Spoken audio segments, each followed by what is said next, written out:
What's up mga ka-farmers? Good morning. Today's vlog mga farmers ay update tayo sa ating mga native chicken, no? So, may dalawa tayong native chicken na hen mga ka-farmers na namisa mga farmers. So, papakita ko sa inyo mga farmers yung mga native chicken natin ngayon kasi maraming sisiyo ngayon sa ating native, no? So, bago tayo magsimula mga ka-farmers ay mag-intro na tayo.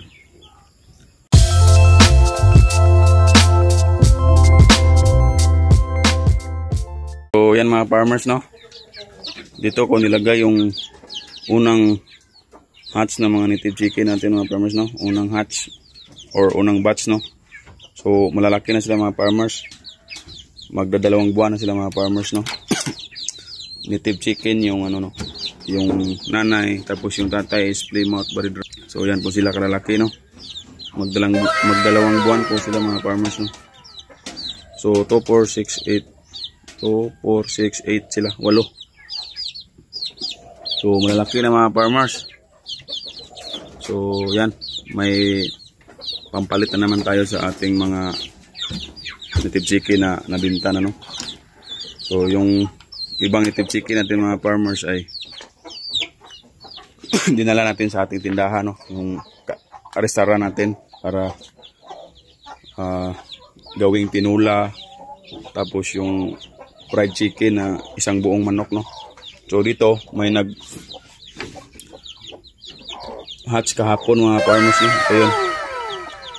So 5, 6 to mga farmers, no? 2, 4, 6 ay 2, 4, 6, 8 pa rin, 8 pala, 2, 4, 6, 8 yan. Ano kasi ito mga farmers, nag-itlog sila marami, 10, 15, tapos kukunan ko mga farmers para hindi masyadong marami kasi kung sobrang dami din hindi mag-hatch lahat kasi hindi niya mainitan lahat, no, sa kanyang katawan. Yung iba hindi magtuloy ng mag-hatch, no, namamatay mga farmers. Kaya yan, 8 lang yung kanina, 8 ngayon naman 8. Discarte lang mga farmers, no, kukunan lang yung mga itlog na sobrang dami. Tapos dito ito yung 6 to mga farmers, no? Kaso lang 4 na tira kasi nakain ng pusa dun. Bumaba na kasi mga farmers. Medyo busy ako mga farmers, no? Hindi ko na pugad agad. So bumaba na yung inahin. Sumunod yung mga sisiyo. Yung pusa naman is nakaabang. Kinain yung dalawa, no? So 4 na lang yung natira. Kaya kailangan talaga may kulungan mga farmers kasi pag ganito kalaki mga farmers, maano sa pusa, kakainin ng pusa, no? So punta tayo dito doon sa ating range net, no? Yung sa ating mga native. So yun mga farmers, no? Nagbabalik tayo. Nandito tayo sa ating free range area, no? So ito po yung mga native natin mga farmers, nakaabang sa atin, nag-ano ng patuka, no? So pakainin natin mga farmers.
po yung ano natin, no? Broodcock na Plymouth Barred Rock, no? So, sobrang mahilap mga farmers kasi hindi natin laging nahawakan, no? Kasi naka-play rin siya. Yan, no? Mahilap. Nanunuka pa ito minsan mga farmers. So, sobrang taba, no? So, kinulong muna natin kasi yung isang ano na yon, stag broodcock is kumakasta naman mga farmers, no? Ito napahinga muna natin kasi ito yung nakalagay dito sa bidingana, no? So naglimlim na yung isa, pero yung itlog na pinalimliman natin sa ano, Shamo, yung dalawa, yun yung ito yung tatay na mga sisiw, no? So pinapahinga muna natin mga farmers para sa susunod na mga buwan pwede natin itong ulit i-breed, no? Para hindi naman siya masyadong ma-stress, no? Kasi tatlong inahin yung ano niya, kinakastahan, tapos siya lang isa. Ito po siya, no? Plymouth Barred Rock. So pansin nyo mga farmers, ito yung kulay, no? Yung isa, yung pinira natin kasi maganda din yung kulay, no? Pakike sa amin dito. Yan, maganda yung ano niya mga farmers. Hindi lang pwede natin bitawan kasi tatakbo mga farmers, no? Plymouth Barred Rock, no? So, malaki. Pang ano talaga, pang binta ba?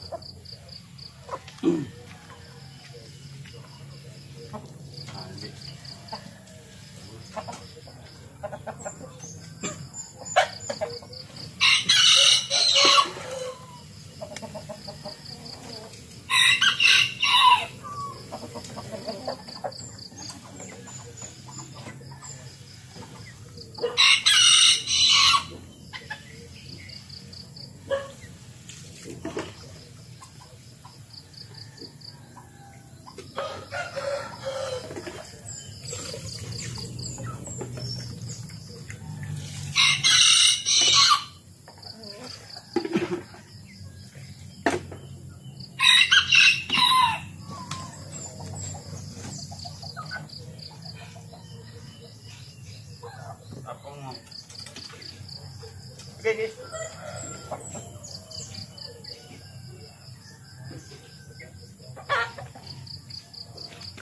Ito naman yung ano natin, no? Malaysian Sirama, no? So, ano para mga farmers, no? Yung ulit natin na Malaysian Sirama ay nagkasakit. So, nag-abroad na po siya mga farmers, no? So, naghahanap tayo ngayon ng ulit na Sirama para i-breed natin sa mga stag natin o broodcock natin.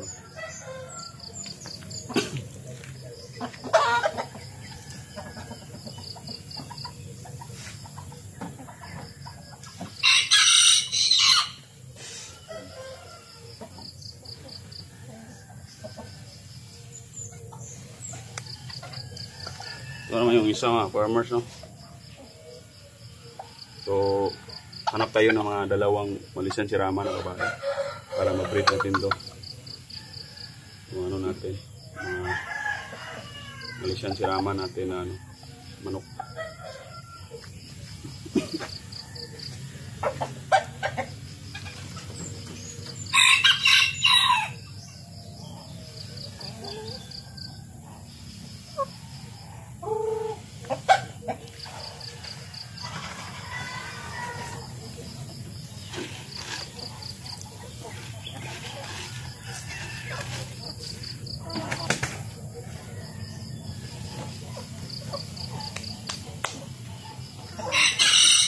So yan, balik tayo dito, pasok tayo dito, no, sa breeding cage natin. So ito mga farmers, naglilimlim, no, ang itlog na nilimliman ito mga farmers ay Japanese Shamo, no, dugtulan. So yan siya mga farmers. So hindi na natin masyadong isturbuhin, no.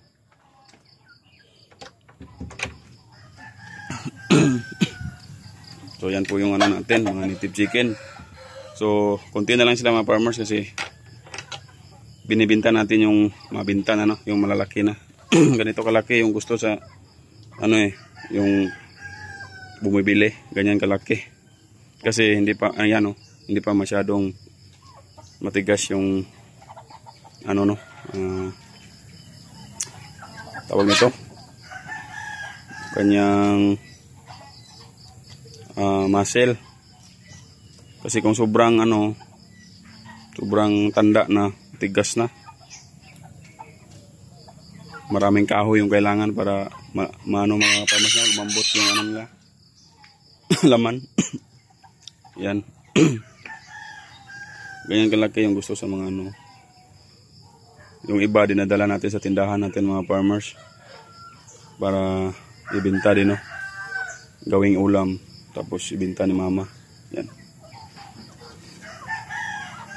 Pag nag-hatch na to mga farmers, balik natin yung natin, broodcock, tapos lagyan natin ng inahin na naman ulit. Dito may 2 egg na dito mga farmers, no? Yan, 2 egg. So yun mga farmers, no, yun lang muna ngayong araw mga farmers, at sana masaya kayo sa lagi panonood sa aking video mga farmers, no. Sana may natutunan kayo kahit kunti man lang mga farmers, no.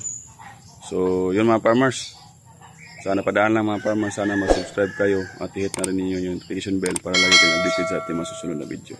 So maraming salamat and God bless mga farmers.